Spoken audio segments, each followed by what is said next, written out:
Bismillahirrahmanirrahim. Assalamualaikum warahmatullahi wabarakatuh. Pertama-tama, saya mengucapkan rasa syukur kepada Allah Subhanahu wa Ta'ala dan juga terima kasih kepada Bapak Dr. Rian Arthur MPD selaku dosen pengampu mata kuliah wawasan pendidikan. Sebelum saya memulai presentasi, saya izin memperkenalkan diri.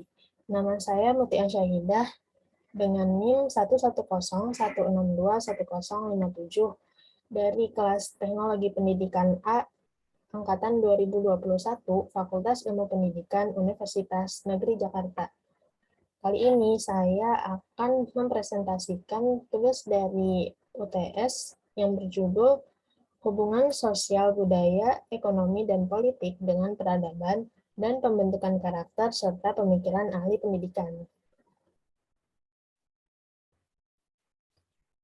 Nah, dalam kehidupan manusia tentunya pendidikan sangat dibutuhkan dan setiap aspek kehidupan terkait dengan pendidikan, baik dalam hal yang sepele hingga dalam aspek-aspek maupun hal yang sangat berdampak bagi diri kita sendiri ataupun lingkungan luar.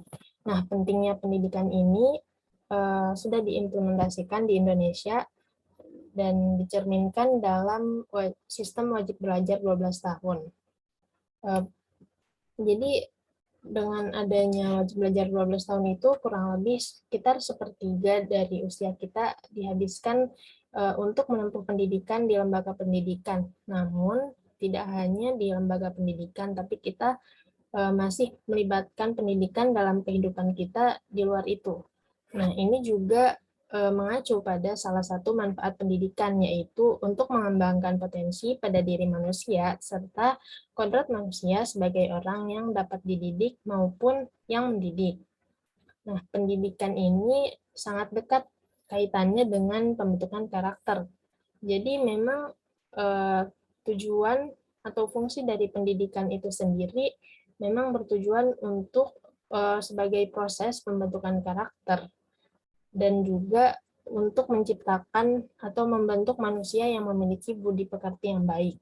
Nah, pendidikan ini sebagai proses pembentukan karakter itu sangat relevan untuk mengatasi berbagai permasalahan yang dapat kita lihat sekarang ini banyaknya dekadensi moral. Untuk membentuk siswa ataupun peserta didik yang berkarakter ini, tentunya kita harus menjadikan lingkungan pembelajaran itu yang suportif dan juga kita dapat mengajarkan peserta didik untuk berinteraksi dengan lingkungan sosialnya supaya mereka tidak hanya pintar secara akademik, namun juga bisa bersosialisasi dengan lingkungan sekitar. Nah, kemudian siswa juga dapat diajarkan untuk berperilaku sesuai ajaran agama, budaya, maupun norma yang berlaku. Dalam pendidikan ini, orang tua dan peserta didik itu seharusnya sangat berperan penting untuk menciptakan lingkungan pendidikan yang suportif dan kondusif.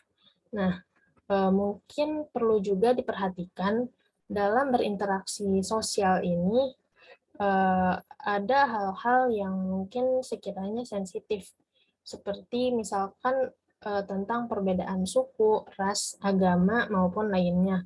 Perlu diberi pemahaman kepada anak atau peserta didik bahwa adanya batasan-batasan mengenai hal tersebut, supaya kedepannya tidak ada hal-hal yang tidak diinginkan itu terjadi.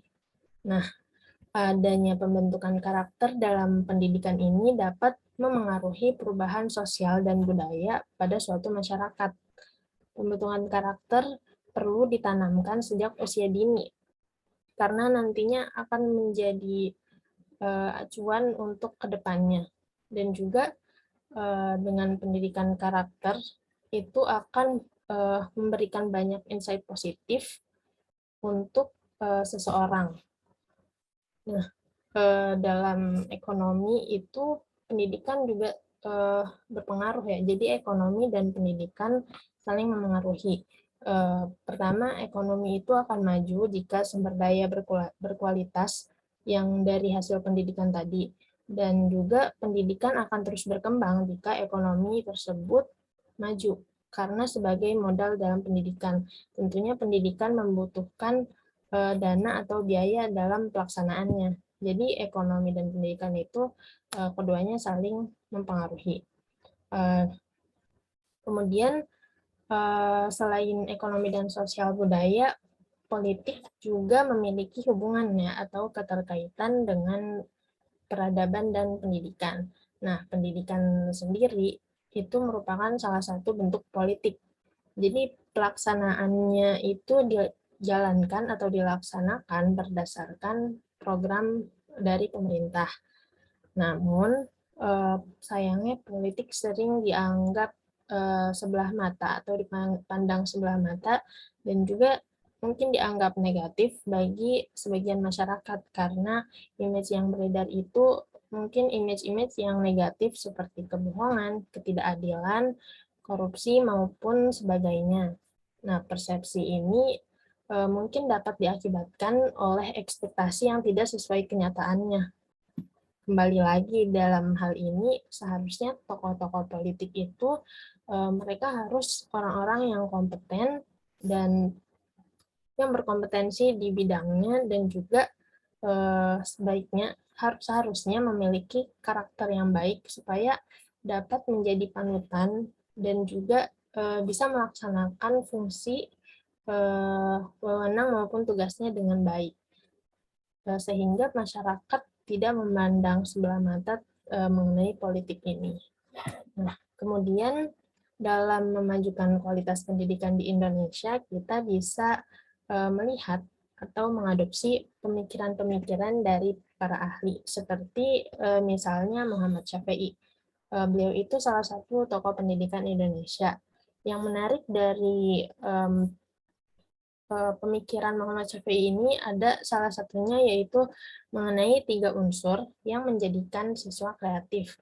Nah, 3 unsur tersebut adalah tangan, otak, dan hati. Yang dimaksud tangan di sini adalah kreativitas, sedangkan yang dimaksud otak itu kemampuan akademik, dan juga hati itu adalah spiritualitas seseorang ataupun bisa dikatakan sebagai akhlak yang mulia. Nah, kemudian ada tokoh lainnya yaitu Ki Hajar Dewantara yang sudah kita kenal. Beliau dijuluki sebagai Bapak Pendidikan Nasional. Nah, Ki Hajar Dewantara ini memiliki konsep pendidikan yang juga berbasis kreativitas dan konsep pendidikannya itu tercermin dalam kurikulum saat ini yaitu kurikulum 2013. Nah, mungkin sekian presentasi dari saya. Saya mohon maaf apabila terdapat kesalahan. Dan wabillahi taufiq wal hidayah. Wassalamualaikum warahmatullahi wabarakatuh.